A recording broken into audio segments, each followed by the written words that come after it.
Hello, YouTube friends. Today I want to talk a little bit about this idea of Babylon.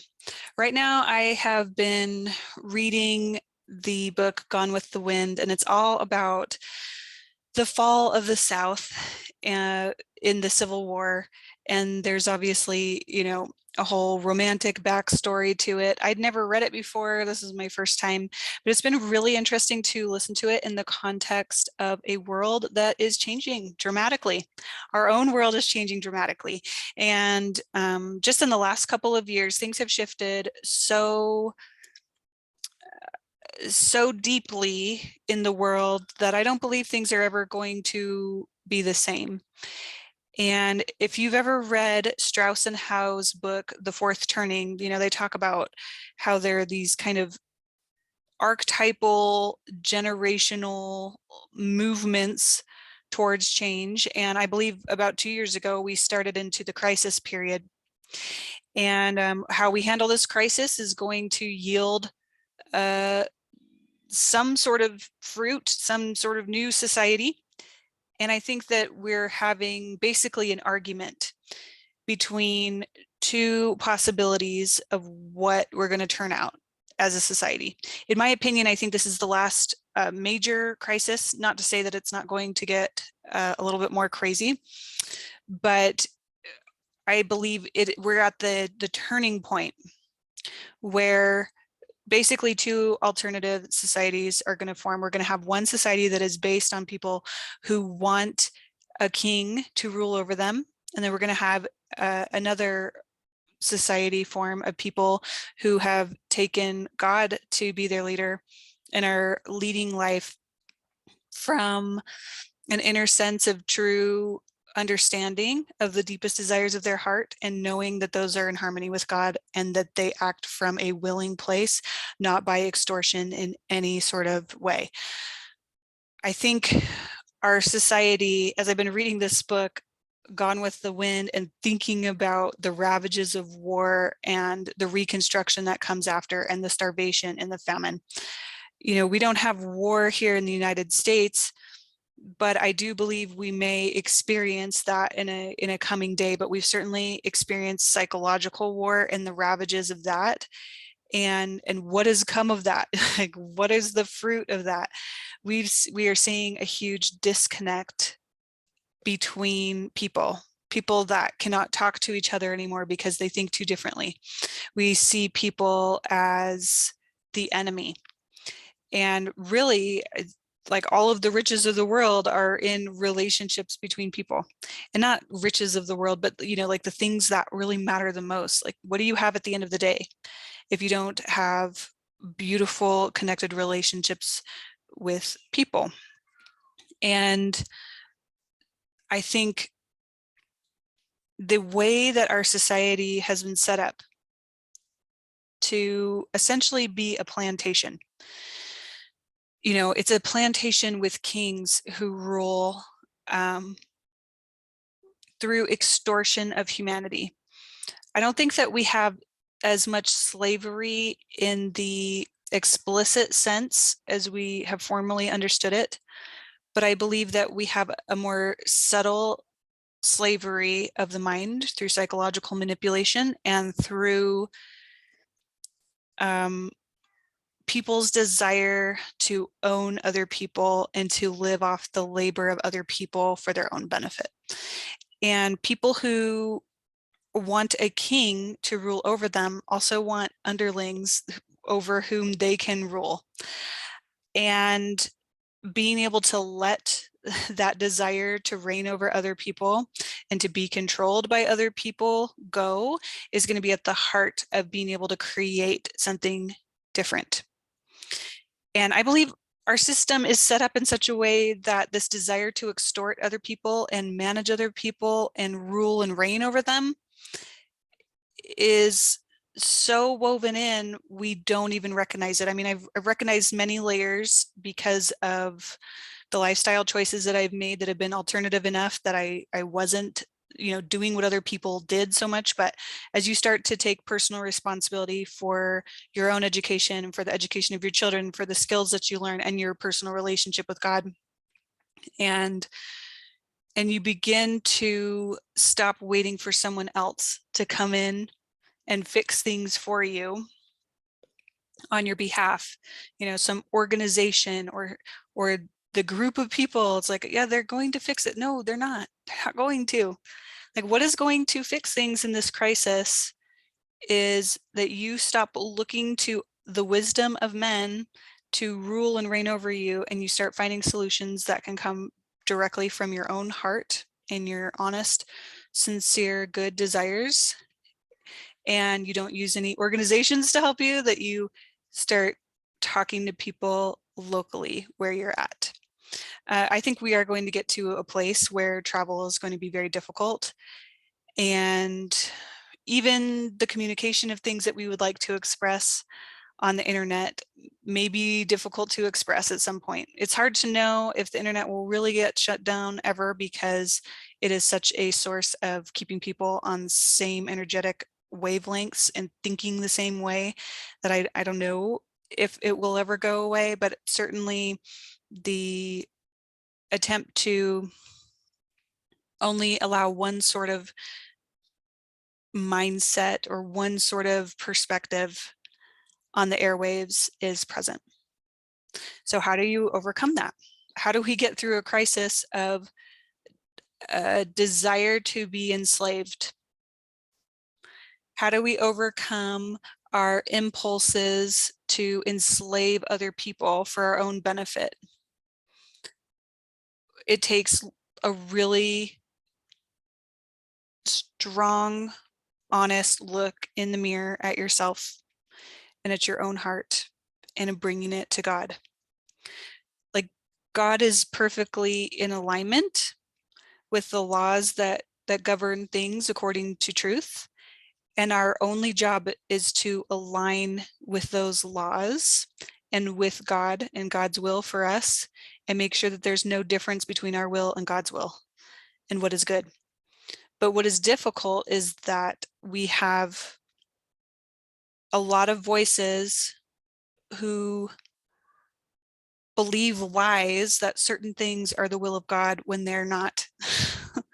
We have a lot of people who believe that it is God's will that we are enslaved, that we're subject to other people, and they don't even see ways in our society that we are worshiping Babylon, that we are partaking of Babylon. One of my favorite stories in the Bible is the story of Elijah and his little showdown with the priests of Baal, where they basically make altars to see which of their gods can light the fire on the altar so it can burn up. And, Elijah, he's taunting them even, like, go ahead, put all the water on my altar. Let's dump and drench this thing. And the fire that he calls down from Jehovah, who is his God, consumes the whole altar, and the priest too. It consumes it all. And I think we're getting to a place where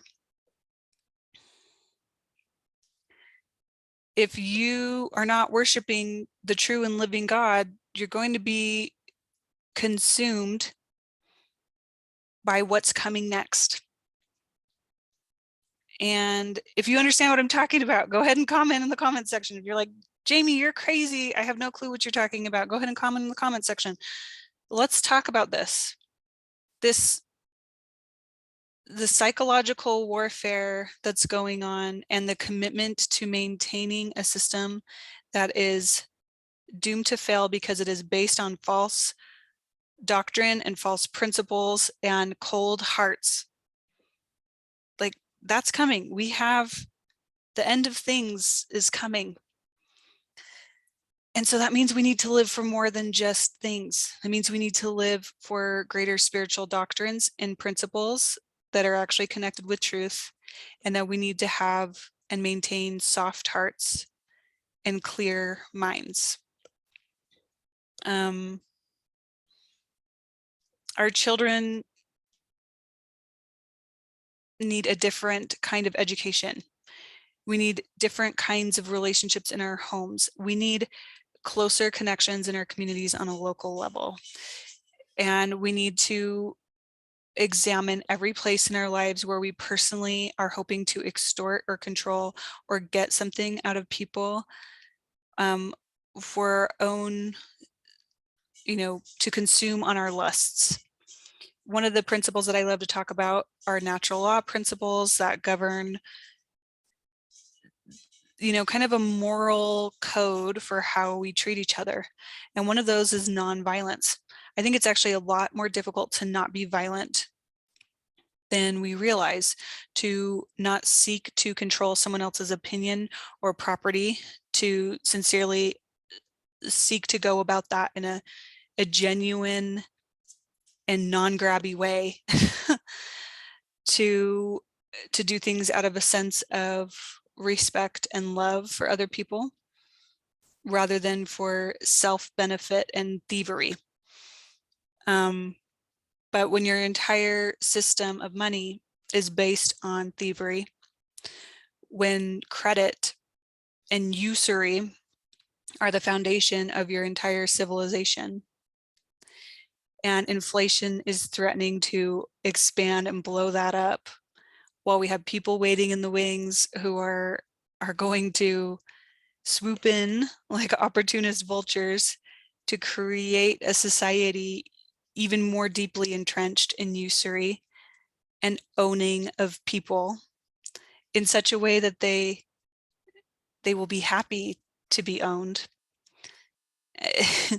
It's not very motivating to, there's something about, people want so badly to be owned, and they want so badly to feel like someone will take care of them, that they're willing to allow whichever king can bid the highest for them, the king of this earth, so to speak.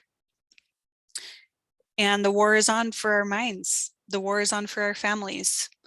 And the sad thing is that most of the men, and some of the women too, are busy receiving their earnings from Babylon. We have a system in this world that is set up in such a way that families are divided. And even those who catch some of this vision and have chosen, for example, to have a parent stay at home, especially the mom, stay at home to take care of the kids, don't realize that the lack of community that is often experienced in these circumstances is as much a famine as it is to have our men gone, giving all of their labor away to Babylon. Like, where is the family being built up? Where is the family being supported? I think one of the best things that we can do, I think there's a lot of things that we can do, and I'm going to just share a couple of ideas here today about, how do we get out of this plantation, so to speak, of Babylon? How do we get out of extorting each other and extorting opportunities for personal financial gain that have nothing to do with building things that will actually last? We need people who are willing to strengthen their communities with regular local meetings of people who can see what's up, and that they do it from a place of love and sincere concern for other human beings that they're interacting with. Not with a plan to take over anything, a plan to sincerely build communities. Kind of the old barn raising kind of feel in small town communities where people go help each other raise barns. That's what we need. So if you would like to meet with local groups and create that, do that. Whole families get together and have potluck meals. It needs to be with people who are close to you, so that if you don't have access to vehicles, that you can still gather in some sense physically, locally. Another thing that you can do is to begin a Mothers of Influence group. Mothers of Influence is and you can have Fathers of Influence too. You can have Mothers and Fathers of Influence. It's a rotation schedule. It's kind of like a book club, but it's done in a more heart-centered way and by different subjects. And there's different subjects for the whole year. The subjects are, different. There are different themes for each month. For example, we've got, let's see, I'm just trying to open up what we've got for these months. Like, what are the topics? I should have had this pulled up before. I apologize for the delay. But we want to look at some of these themes. We want to talk about things that are beautiful and that are inspiring to us, so that when harder times come, we've not only been making a plan, maybe on a community level to be able to support each other in a physical sense, but we need to have inspiration for our minds and our hearts that allows us to create a vision of something that is greater than survival for food. We need both of those aspects. We need community that we can sincerely rely on for physical survival and support. And we need community soaking in the arts and in beautiful, good things. If we're going to get on the other side of this crisis, we're going to do so by being able to hold visions of things that are beautiful and good and full of light and truth and goodness. And all of these things, without a religious devotion, a sincere devotion to God, will be for naught. If you save your body through prepping and survival, and you forget to care for the softness of your heart and your relationship with God, and building the sort of character that you need in that, it won't matter that you will have died, because everyone's going to die at some point, or at least most people, I think. But those community pieces, I think, are vital. I think it is good also to strengthen our personal families and to put a lot of effort into strengthening the personal family relationships that we have, and to finding ways of engaging with our spouses and our children in ways that are not based on extortion is absolutely vital. And we really need that community piece. We need organic communities who will serve God with hearts and minds engaged. I was interested in the discussion that we had in Sunday school at church on Sunday. I had a few minutes to be in there instead of playing primary music on the piano. And while I was in there, they were talking about how, the Israelites really wanted a king. They wanted to be ruled over by a king, and God warned them, like, you shouldn't want this. This isn't good for you. But they still wanted and demanded a king. And the teacher in the class was talking a little bit about how we still want a king. We care more about the federal elections, the presidential elections, than we do the local elections. What I am proposing is completely outside of any government management whatsoever. We need to be able to operate completely outside of government or organizational control. We need completely voluntary gathering places for people to be together on a local level with engaged hearts and minds, not out of a sense of obligation, but of sincere connection and devotion and love and engaged hearts with clear eyes that can see what is coming next. What is coming is not going to stop coming. And so it's time. If you haven't been preparing physically or mentally or emotionally for what's coming, it's time. Create a Mothers of Influence group, a Mothers University group, and start talking about beautiful subjects on a monthly rotation. Gather once a month and talk for a couple of hours about these ideas and how you can apply beautiful, inspiring, heartwarming subjects in your home in such a way that your hearts are warmed and inspired, so that your vision can maintain and hold something of beauty. And then gather locally with people who will be able to be a support system to each other physically through what is coming next. I apologize for the seriousness of this message today. At the end of the day, I think that our relationship with God is the most important thing. And maybe people who aren't noticing what's going on as much have different things to do in life. But it has always been my intention to help prepare the earth for the second coming of the Savior. And it's not going to happen with trust in the organizations that be, the governments that be. We don't need a king, even if the king is a very wise man.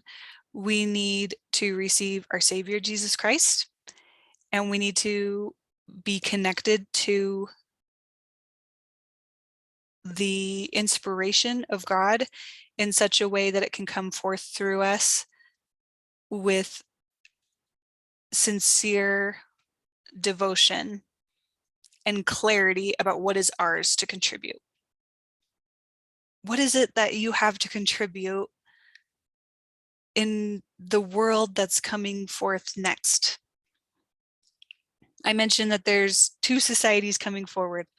What will you contribute to this world that isn't based on the extortion and manipulation and enslavement of other people, but a world where we grow our own and build our own and receive our own direct, more clear communication with God in the preparation for an earth where Jesus reigns as King of Kings and Lord of Lords? What are you going to bring forth? What are you going to contribute? I know you have something really important and good to contribute to what's coming next. And that those summer homes, those summer cottages in Babylon, we can let those go. And we'll be more confident about letting those go the more that we step into fulfilling the Christ-like missions that we've been sent here to earth to fulfill. And those kind of callings are a personal matter that we learn about directly from God. It's not something that somebody else asks us to do. So today I invite you to dig deep and connect with your heart and ask yourself, what is it that you can contribute? Because we need people who have vision and clarity about where they're going, or else they will be swept up by the Babylonian grab and the Babylonian creep that is increasing in power. But I believe at the same time that we're seeing extortion and enslavement of humanity, we're seeing more people realize what's up and awaken to a sense of their duty and love and devotion to God and to each other. And it's not something that the organizations that you belong to can provide. This is something that you, only you, can offer from your heart. Think about that. I'd love to hear what you think about this video today. I appreciate you joining me on my rant. If you're interested to hear more of my thoughts on similar topics or solutions that I have for what's coming next, feel free to subscribe to this channel. I'm a life coach. I love to coach people on being able to be more confident in their own life choices and in their place in relationship with God, in such a way that they can still maintain love and harmony in their relationships, because there are definitely shakeups that happen when you start getting really clear about what you desire and what God desires for you, and you start letting go of the hold of the cultural grab for your devotion, that is there. That's always there on, even our subconscious drive. So I love to help free people from that grab and that compulsion to do things one way, that is a different way than their inspired, heart-led life that wants to come forth through them. And I love to help my clients be confident in God in such a way that they don't have to hold on to the burdens, that they can focus on creating with joy, and even as they're awake to the awfulness of the situation before us. If that sounds interesting to you, I'll post a link down below in the description box to my website, and you can find some more of my offerings there. But subscribe to this channel, and I'll continue to talk about these things that matter deeply to me. And I will see you in the next video.